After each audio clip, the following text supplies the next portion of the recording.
Navigate to AnexHub website. Log in with your user credentials. Once you have logged in successfully, navigate to devices, then notification config, then add config. Give token name, select zone or devices you want to config,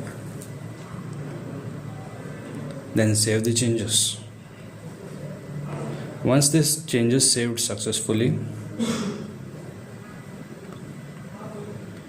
click on the scan QR option, that is QR icon, then open an app in your Android phone.